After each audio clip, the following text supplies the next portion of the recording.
Il y a plus d'1 million d'années, dans des grottes isolées situées en Chine et en Indonésie, nos ancêtres préhistoriques ont apprivoisé le feu, taillé des outils en pierre et affronté des prédateurs féroces comme le makérode.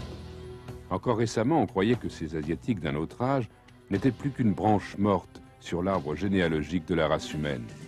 De nos jours, cependant, des théories controversées refusent l'idée traditionnelle qui situe les origines de l'homme moderne en Afrique.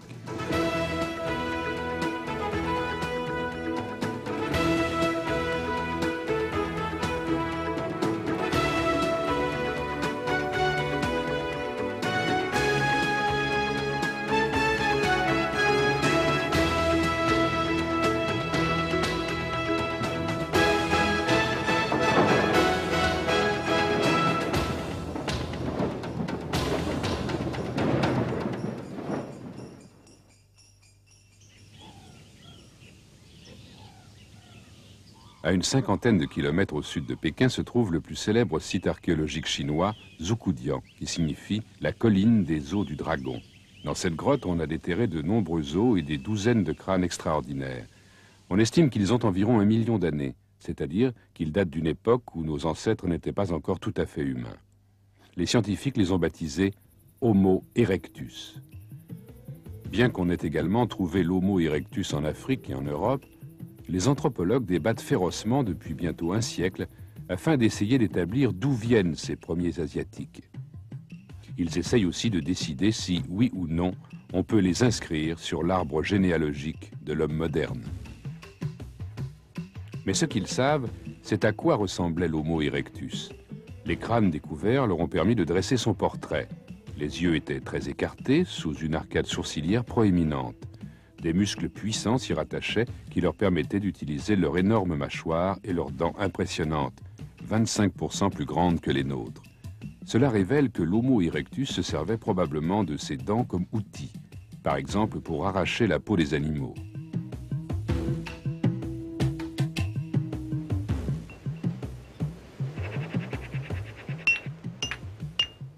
Des outils simples, en pierre, nous prouvent que l'Homo erectus était intelligent.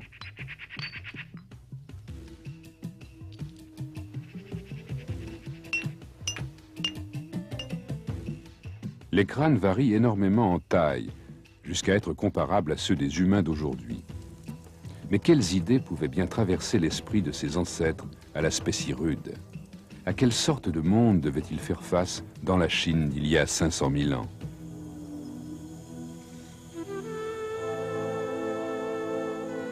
À cette époque, et d'une manière générale, le climat de la Terre était plus froid et plus sec.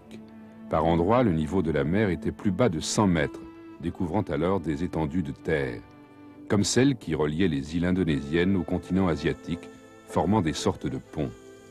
La plus grande partie de l'Asie du Sud était envahie par la forêt vierge. Mais on a trouvé à travers toute l'Indonésie les traces d'une race d'éléphants, aujourd'hui éteinte. Cela indique qu'il y avait des espaces découverts où de grands animaux pouvaient paître. Les outils en pierre trouvés avec l'Homo erectus suggèrent qu'il était chasseur et poursuivait certainement le gros gibier. Mais la concurrence était rude. Outre les éléphants, les léopards, les tigres, les ours et les rhinocéros, il y avait le makérode, un lion féroce vivant dans les grottes et pourvu de dents immenses avec lesquelles il déchiquetait sa proie. Beaucoup d'os d'Homo erectus trouvés dans les grottes d'Asie ont visiblement été rongés. Cela semble indiquer qu'ils ont été les victimes de ces prédateurs féroces qui les ont traînés dans leur tanière. Mais d'où pouvaient bien venir ces premiers humains? Sont-ils originaires d'Asie ou sont-ils venus d'ailleurs? On a trouvé une série d'indices en Indonésie où le tout premier crâne d'Homo erectus fut découvert. Un anatomiste hollandais aventureux, Eugène Dubois, y trouva le tout premier crâne d'Homo erectus en 1891. À la recherche de fossiles à Java, le long de la rivière Solo, Dubois exhuma une importante boîte crânienne. Il fut immédiatement persuadé qu'elle appartenait à un homme primitif. On le trouva ridicule. Sa découverte fut enterrée sous sa maison en Hollande. En 1936, l'anthropologue allemand Ralph von Koenigswald rendit visite à Dubois en Hollande. Il examina les fossiles et conclut qu'ils étaient authentiques. Von Koenigswald partit pour Java l'année suivante, tout à fait déterminé à trouver un crâne d'Homo erectus bien conservé. et il y réussit. Personne cette fois n'émit aucun doute. Ce crâne raboteux à l'arcade sourcilière proéminente et à la mâchoire massive appartenait bien à l'arbre généalogique humain, et d'autres crânes apparurent en Europe et en Afrique.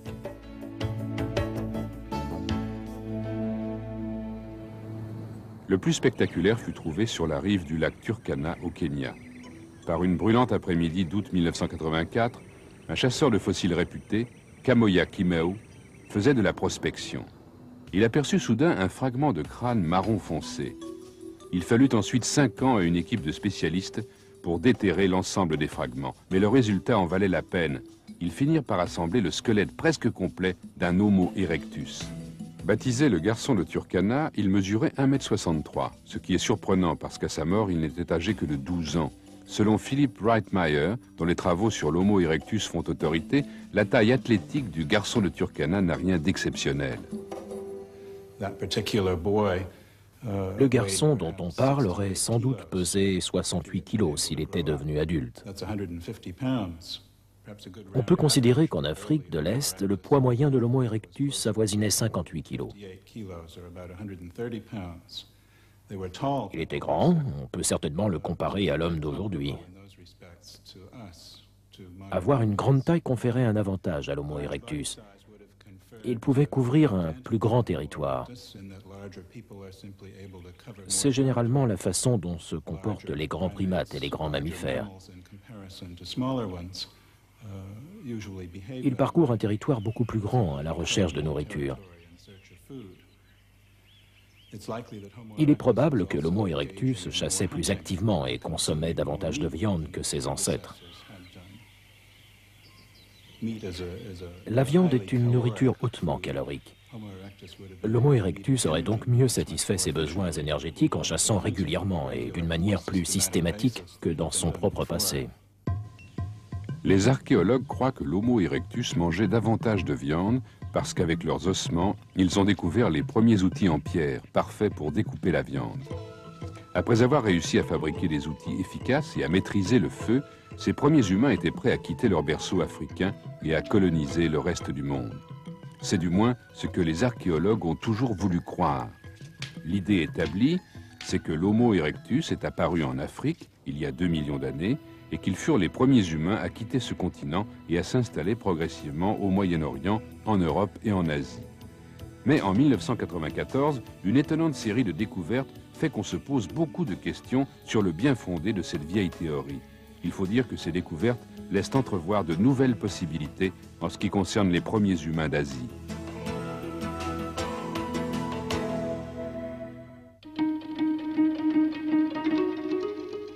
Le mystère des premiers humains en Asie est né dans les grottes Zhoukoudian, près de Pékin, dans les années 20. C'est là qu'on a trouvé les fossiles qui furent rapidement baptisés « l'homme de Pékin », bien que beaucoup des os appartiennent à des femmes et à des enfants. L'archéologue Russell Shawn s'est spécialisé dans la préhistoire en Asie. Quand le premier crâne de l'homme de Pékin fut découvert en 1929, cela fit les gros titres des journaux du monde entier. C'est que cela constituait la toute première découverte d'un homme primitif en Chine. On avait déjà fait des découvertes à Java, mais c'était beaucoup plus au nord. Cette fois, on se trouvait dans une grotte qui abritait d'autres preuves concrètes comme des outils en pierre, ce qui n'avait pas été le cas à Java. Voilà ce qui rendait ce site si exceptionnel. La découverte qui provoqua la plus grande sensation fut la preuve qu'ils avaient utilisé le feu. Sur le site de Zhoukoudian, d'épaisses couches de cendres nous montrent que l'homme de Pékin connaissait l'usage du feu. L'utilisation du feu est une empreinte culturelle importante dans l'évolution de l'humanité. L'utilisation du feu, associée à différents outils de pierre, tels marteaux, hachoirs, grattoirs, etc., permirent à l'homme de Pékin de vivre dans un environnement plus froid que les hominidés l'ayant précédé. Ce qui créa une autre sensation, c'est la théorie selon laquelle les ossements trouvés dans les grottes étaient les restes de festins cannibalesques. C'est un célèbre anatomiste allemand, Franz Weidenreich, qui émit le premier, en 1940, cette hypothèse de cannibalisme azoukoudien. C'est que Weidenreich ne pouvait pas s'expliquer comment les os de l'homme de Pékin avaient été rassemblés dans la grotte. Et surtout, en étudiant ces restes, il fut surpris de constater que le nombre de crânes ne correspondait pas au nombre de membres. Il mit donc cela sur le compte du cannibalisme. Nous savons aujourd'hui qu'il existe d'autres possibilités. Les ossements peuvent avoir été transportés par de grands carnivores qui faisaient de ces grottes leur tanière. Par ailleurs, il est possible aujourd'hui d'analyser les ossements de l'homme de Pékin d'une manière extrêmement précise. On n'y retrouve aucune des marques qui seraient présentes dans le cas de cannibalisme. Alors l'hypothèse de cannibalisme azoukoudien est définitivement enterrée.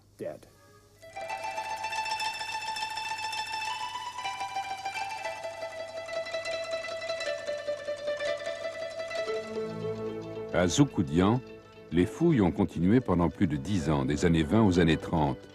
Quand les Japonais ont envahi la Chine en 1941, le responsable, Franz Weidenreich, décida de partir pour l'Amérique en emportant les fossiles avec lui. Ces fossiles arrivèrent au port desservant Pékin le 7 décembre 1941, le jour où les Japonais bombardèrent Pearl Harbor.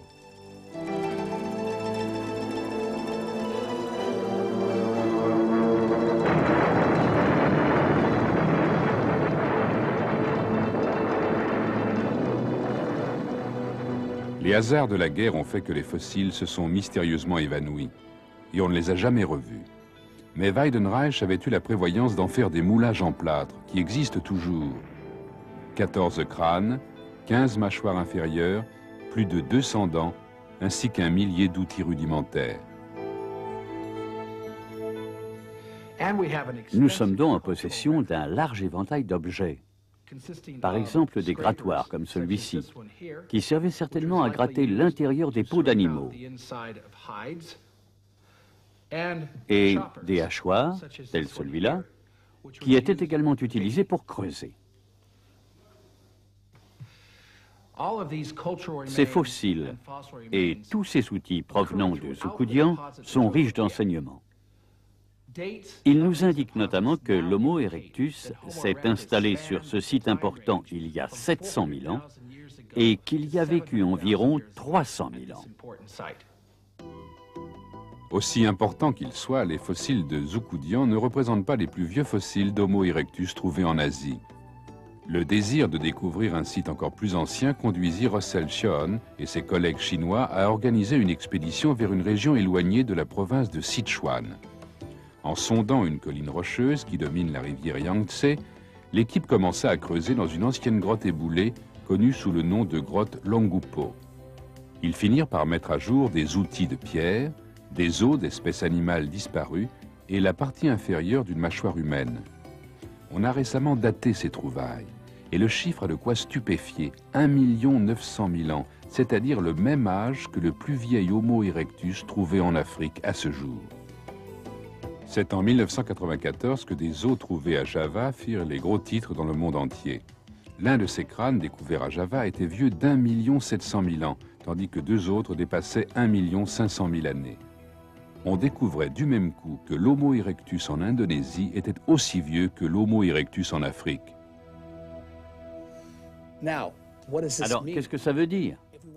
En considérant les différentes hypothèses, on pourrait énoncer que l'Homo erectus a évolué en Asie avant de retourner peupler l'Afrique. Cette théorie bat évidemment en brèche tout ce que l'érudition traditionnelle a publié sur le sujet. Je dis, moi, que l'ancêtre de l'Homo erectus a peut-être quitté l'Afrique il y a 2,5 millions d'années pour peupler le reste du vieux monde. Il a ensuite été réintroduit en Afrique il y a 1 700 000 ans. Je sais qu'il s'agit là d'une interprétation plutôt radicale. Mais le moins qu'on puisse dire, c'est qu'elle est plausible étant donné les nouvelles dates calculées en Asie. En fait, ces nouvelles dates calculées en Asie amènent à se poser de nombreuses questions. Si l'Homo erectus a atteint la Chine il y a presque 2 millions d'années, est-ce qu'il a évolué en Homo sapiens, c'est-à-dire nous? Ou alors, est-ce que l'Homo erectus s'est éteint en Asie et a été remplacé par une nouvelle vague venue d'Afrique? Des hommes modernes cette fois, qui seraient les ancêtres des Chinois d'aujourd'hui. De telles questions ont conduit à un débat des plus féroces entre archéologues.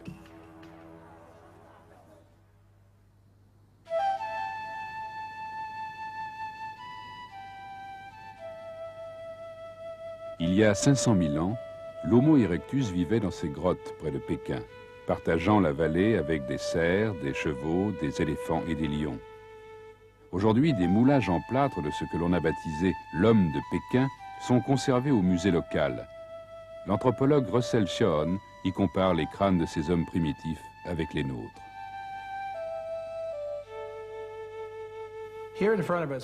Nous avons devant nous le crâne typique d'un Homo erectus de Zhoukoudian. On y voit des caractéristiques très distinctives. Une arcade sourcilière tout à fait proéminente, le front très fuyant vers l'arrière, et il comporte cette crête du côté de la nuque. On note aussi que ce crâne est aplati, qu'il est plus large à la base et étroit au sommet. Ces particularités le distinguent complètement du crâne d'un homme moderne. Et outre ces critères morphologiques, la taille du cerveau ou la capacité de la boîte crânienne ne représentent que les 2/3 de la nôtre. On est frappé au premier coup d'œil par l'apparence primitive de l'homme de Pékin. Ses mâchoires puissantes indiquent que ses dents étaient encore son principal outil. Peut-on vraiment inscrire l'Homo erectus sur l'arbre généalogique de notre famille ?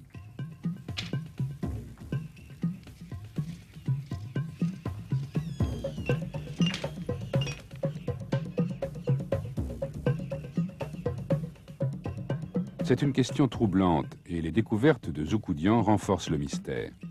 Dans l'une des grottes, on a trouvé des crânes qui n'ont pas plus de 30 000 ans.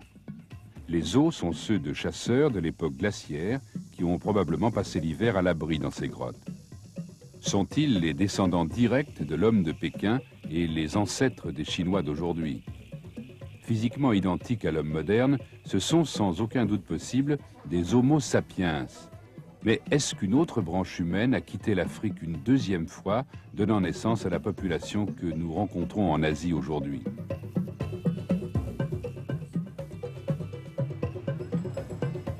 Au cours des années 80, on a développé une technique ingénieuse pour déterminer l'histoire génétique de la population mondiale.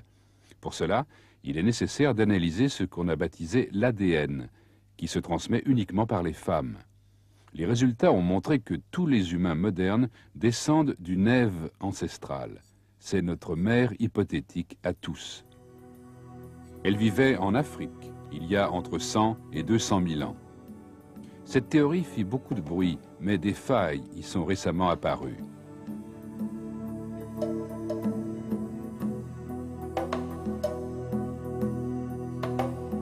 Cependant, des archéologues comme Philipp Reitmeier sont toujours convaincus que la seule explication possible est une grande migration d'humains modernes hors d'Afrique il y a 100 000 ans.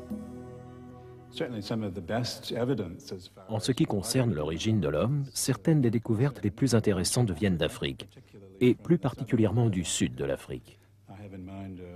Je pense surtout à une grotte baptisée Clazise, sur la côte de l'Afrique du Sud. Clazise a livré nombre de fragments humains. Malheureusement, les os sont brisés. On a trouvé des mâchoires inférieures avec des dents, des morceaux de visage, des morceaux de crâne et des ossements de bras ou de jambes. Autant qu'on puisse en juger, ces ossements sont modernes du point de vue anatomique, à peine différents de nous.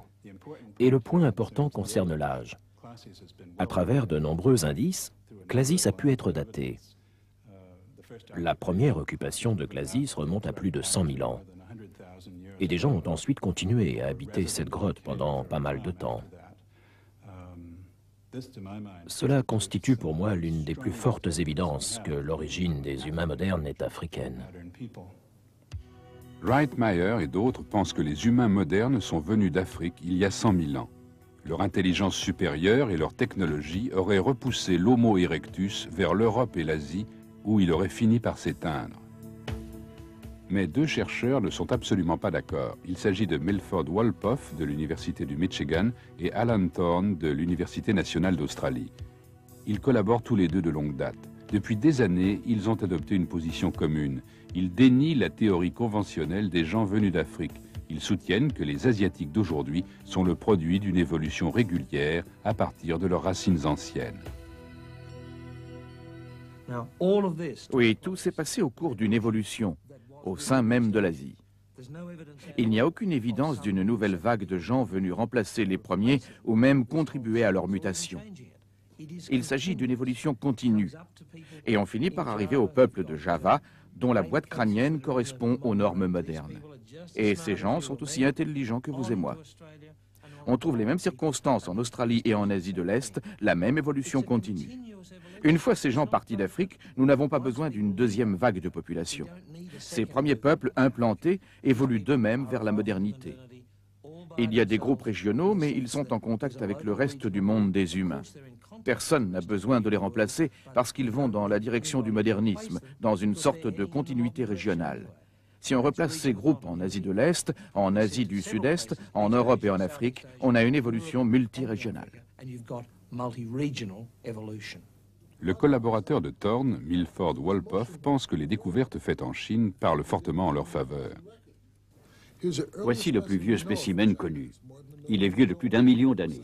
Il a été trouvé en Chine dans un site appelé l'Antian. C'est une mâchoire supérieure. Elle s'ajuste sur mes dents et une partie de ma joue. Ce qu'on remarque ici, en regardant soigneusement, c'est que cette partie est plate au-dessus des dents. Et cette partie-là, qui rejoint la joue, est plate aussi, comme les Chinois d'aujourd'hui. On retrouve ces mêmes caractéristiques ici, chez cette femme de Zhoukoudian, qui n'a que la moitié de cet âge, c'est-à-dire 500 000 ans.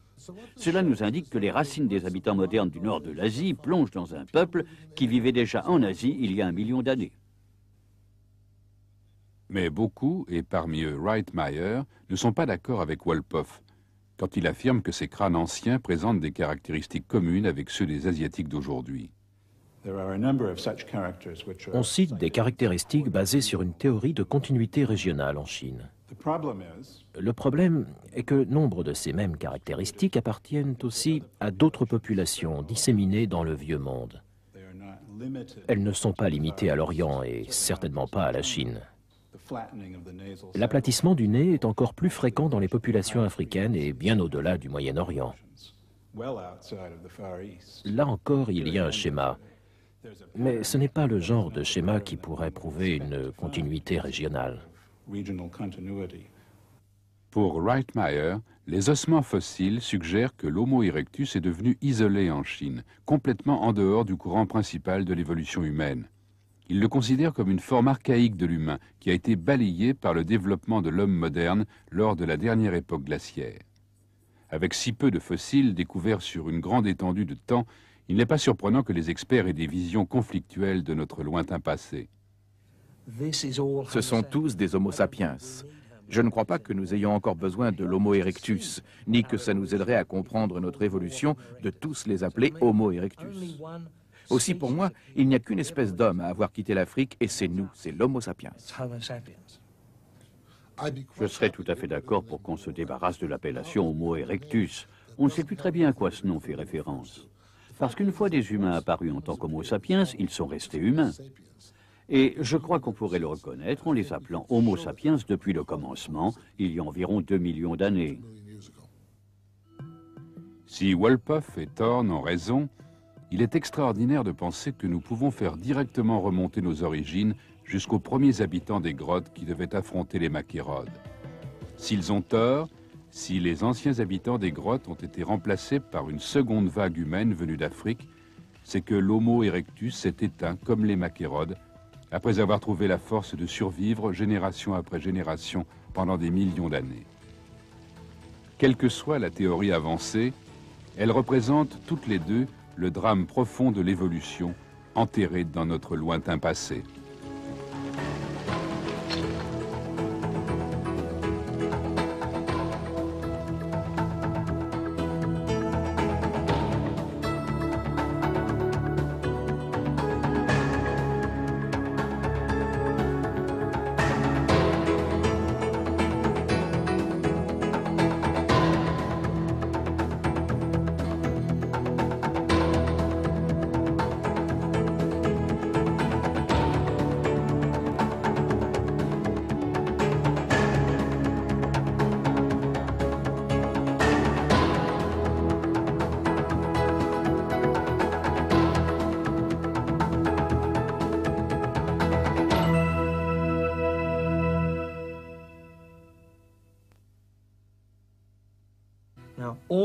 Oui, tout s'est passé au cours d'une évolution, au sein même de l'Asie. Il n'y a aucune évidence d'une nouvelle vague de gens venus remplacer les premiers ou même contribuer à leur mutation. Il s'agit d'une évolution continue. Et on finit par arriver au peuple de Java, dont la boîte crânienne correspond aux normes modernes. Et ces gens sont aussi intelligents que vous et moi. On trouve les mêmes circonstances en Australie et en Asie de l'Est, la même évolution continue. Une fois ces gens partis d'Afrique, nous n'avons pas besoin d'une deuxième vague de population. Ces premiers peuples implantés évoluent d'eux-mêmes vers la modernité. Il y a des groupes régionaux, mais ils sont en contact avec le reste du monde des humains. Personne n'a besoin de les remplacer parce qu'ils vont dans la direction du modernisme, dans une sorte de continuité régionale. Si on replace ces groupes en Asie de l'Est, en Asie du Sud-Est, en Europe et en Afrique, on a une évolution multirégionale. Le collaborateur de Thorne, Milford Wolpoff, pense que les découvertes faites en Chine parlent fortement en leur faveur. Voici le plus vieux spécimen connu. Il est vieux de plus d'1 million d'années. Il a été trouvé en Chine dans un site appelé l'Antian. C'est une mâchoire supérieure. Elle s'ajuste sur mes dents et une partie de ma joue. Ce qu'on remarque ici, en regardant soigneusement, c'est que cette partie est plate au-dessus des dents. Et cette partie-là, qui rejoint la joue, est plate aussi, comme les Chinois d'aujourd'hui. On retrouve ces mêmes caractéristiques ici, chez cette femme de Zhoukoudian, qui n'a que la moitié de cet âge, c'est-à-dire 500 000 ans. Cela nous indique que les racines des habitants modernes du nord de l'Asie plongent dans un peuple qui vivait déjà en Asie il y a 1 million d'années. Mais beaucoup, et parmi eux Wright Meyer, ne sont pas d'accord avec Wolpoff, quand il affirme que ces crânes anciens présentent des caractéristiques communes avec ceux des Asiatiques d'aujourd'hui. On cite des caractéristiques basées sur une théorie de continuité régionale en Chine. Le problème est que nombre de ces mêmes caractéristiques appartiennent aussi à d'autres populations disséminées dans le vieux monde. Elles ne sont pas limitées à l'Orient et certainement pas à la Chine. L'aplatissement du nez est encore plus fréquent dans les populations africaines et bien au-delà du Moyen-Orient. Là encore, il y a un schéma. Mais ce n'est pas le genre de schéma qui pourrait prouver une continuité régionale. Pour Wright Meyer, les ossements fossiles suggèrent que l'Homo erectus est devenu isolé en Chine, complètement en dehors du courant principal de l'évolution humaine. Il le considère comme une forme archaïque de l'humain qui a été balayée par le développement de l'homme moderne lors de la dernière époque glaciaire.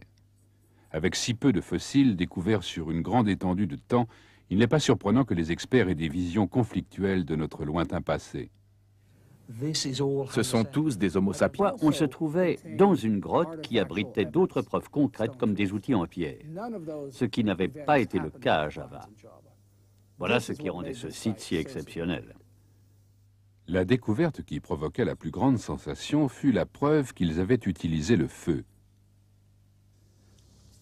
Sur le site de Zhoukoudian, d'épaisses couches de cendres nous montrent que l'homme de Pékin connaissait l'usage du feu. L'utilisation du feu est une empreinte culturelle importante dans l'évolution de l'humanité. L'utilisation du feu, associée à différents outils de pierre, tels marteaux, hachoirs, grattoirs, etc., permirent à l'homme de Pékin de vivre dans un environnement plus froid que les hominidés l'ayant précédé. Ce qui créa une autre sensation, c'est la théorie selon laquelle les ossements trouvés dans les grottes étaient les restes de festins cannibalesques. C'est un célèbre anatomiste allemand, Franz Weidenreich, qui émit le premier, en 1940, cette hypothèse de cannibalisme à Zhoukoudian. C'est que Weidenreich ne pouvait pas s'expliquer comment les os de l'homme de Pékin avaient été rassemblés dans la grotte. Et surtout, en étudiant ces restes, il fut surpris de constater que le nombre de crânes ne correspondait pas au nombre de membres. Il mit donc cela sur le compte du cannibalisme. Nous savons aujourd'hui qu'il existe d'autres possibilités. Les ossements peuvent avoir été transportés par de grands carnivores qui faisaient de ces grottes leur tanière. Par ailleurs, il est possible aujourd'hui d'analyser les ossements de l'homme de Pékin d'une manière extrêmement précise. On n'y retrouve aucune des marques qui seraient présentes dans le cas de cannibalisme. Alors l'hypothèse de cannibalisme à Zhoukoudian est définitivement enterrée.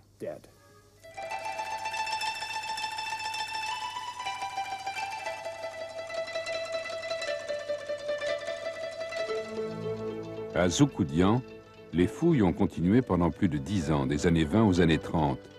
Quand les Japonais ont envahi la Chine en 1941, le responsable, Franz Weidenreich, décida de partir pour l'Amérique en emportant les fossiles avec lui. Ces fossiles arrivèrent au port desservant Pékin le 7 décembre 1941, le jour où les Japonais bombardèrent Pearl Harbor.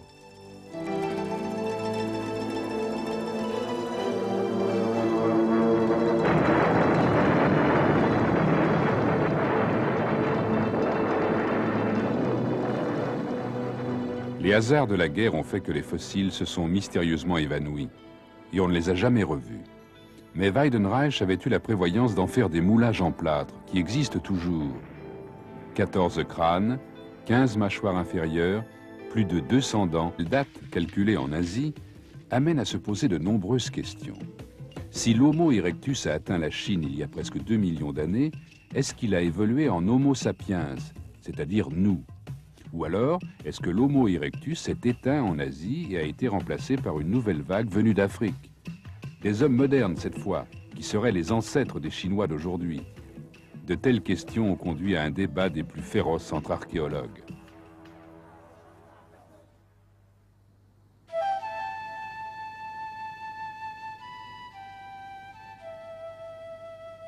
Il y a 500 000 ans, l'Homo erectus vivait dans ces grottes près de Pékin, partageant la vallée avec des cerfs, des chevaux, des éléphants et des lions. Aujourd'hui, des moulages en plâtre de ce que l'on a baptisé l'homme de Pékin sont conservés au musée local. L'anthropologue Russell Shawn y compare les crânes de ces hommes primitifs avec les nôtres.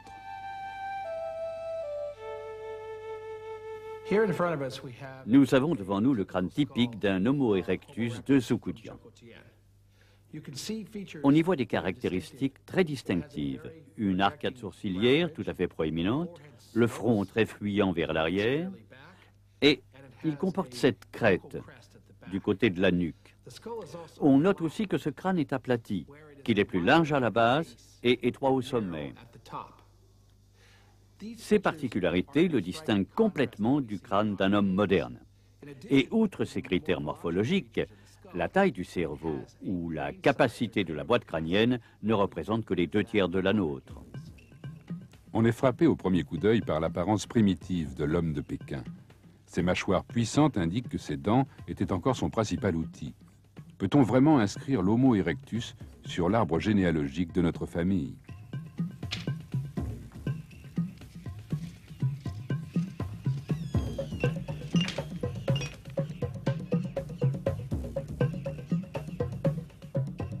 C'est une question troublante et les découvertes de Zhoukoudian renforcent le mystère.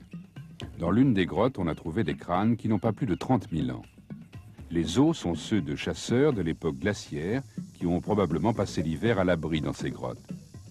Sont-ils les descendants directs de l'homme de Pékin et les ancêtres des Chinois d'aujourd'hui?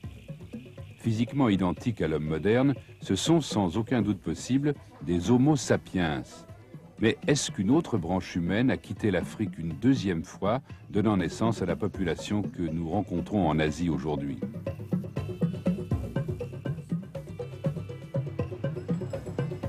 Au cours des années 80, on a développé une technique ingénieuse pour déterminer l'histoire génétique de la population mondiale. Pour cela, il est nécessaire d'analyser ce qu'on a baptisé. Ces ossements sont modernes du point de vue anatomique, à peine différents de nous. Et le point important concerne l'âge. À travers de nombreux indices, Clasis a pu être daté. La première occupation de Clasis remonte à plus de 100 000 ans. Et des gens ont ensuite continué à habiter cette grotte pendant pas mal de temps. Cela constitue pour moi l'une des plus fortes évidences que l'origine des humains modernes est africaine. Wright Meyer et d'autres pensent que les humains modernes sont venus d'Afrique il y a 100 000 ans. Leur intelligence supérieure et leur technologie auraient repoussé l'Homo erectus vers l'Europe et l'Asie, où il aurait fini par s'éteindre. Mais deux chercheurs ne sont absolument pas d'accord. Il s'agit de Milford Wolpoff de l'Université du Michigan et Alan Thorne de l'Université nationale d'Australie. Ils collaborent tous les deux de longue date. Depuis des années, ils ont adopté une position commune. Ils dénient la théorie conventionnelle des gens venus d'Afrique.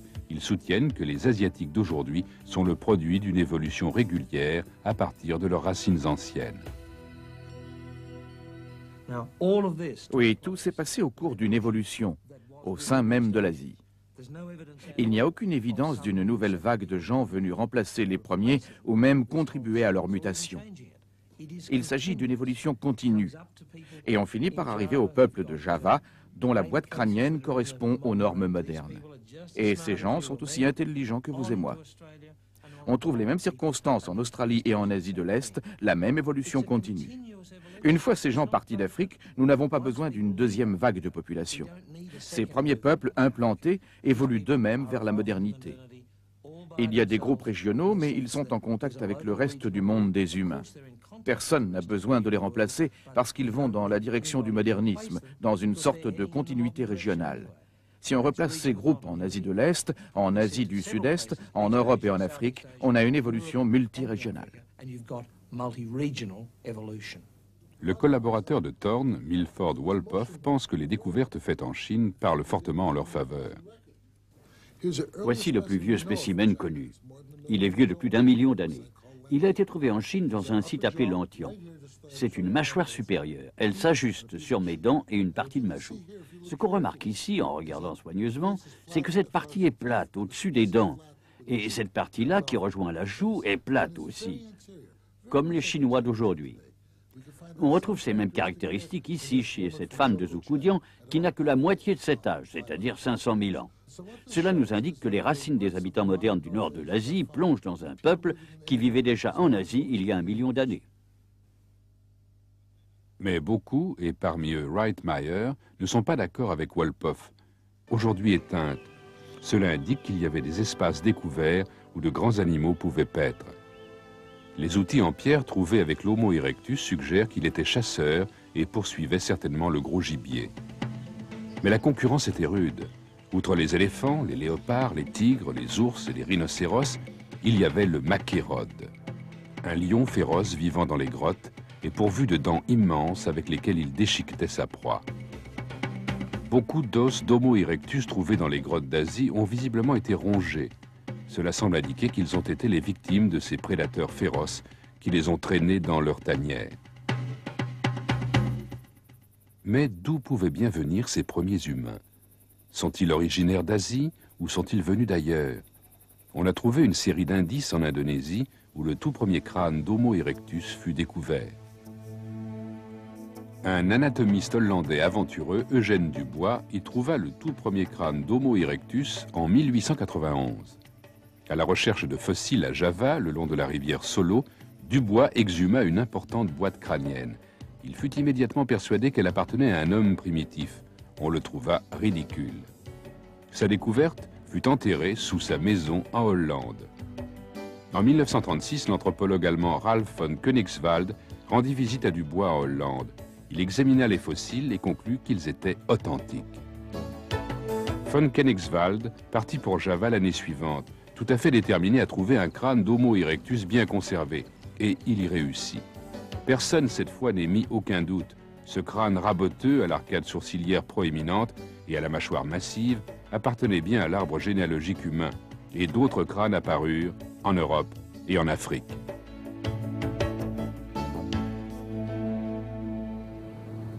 Le plus spectaculaire fut trouvé sur la rive du lac Turkana au Kenya. Par une brûlante après-midi d'août 1984, un chasseur de fossiles réputé, Kamoya Kimeu, faisait de la prospection. Il aperçut soudain un fragment de crâne marron foncé. Il fallut ensuite 5 ans à une équipe de spécialistes pour déterrer l'ensemble des fragments. Mais le résultat en valait la peine.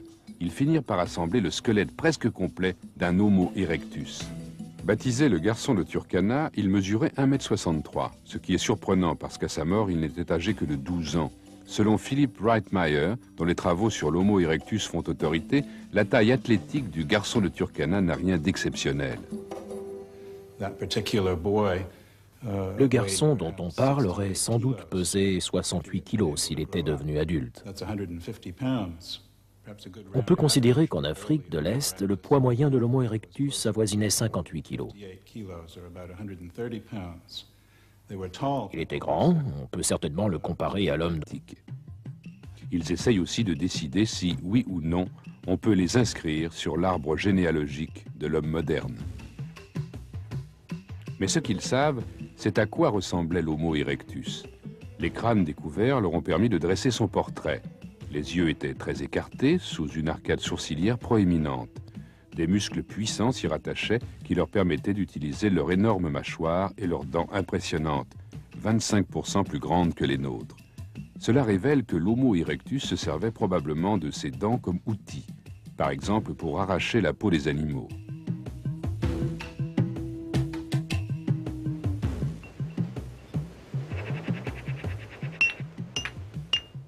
Des outils simples, en pierre, nous prouvent que l'Homo erectus était intelligent.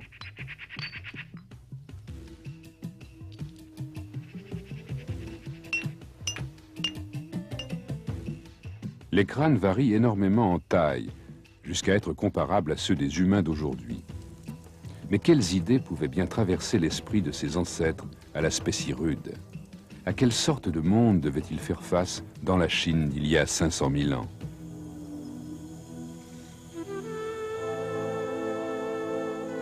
À cette époque, et d'une manière générale, le climat de la Terre était plus froid et plus sec.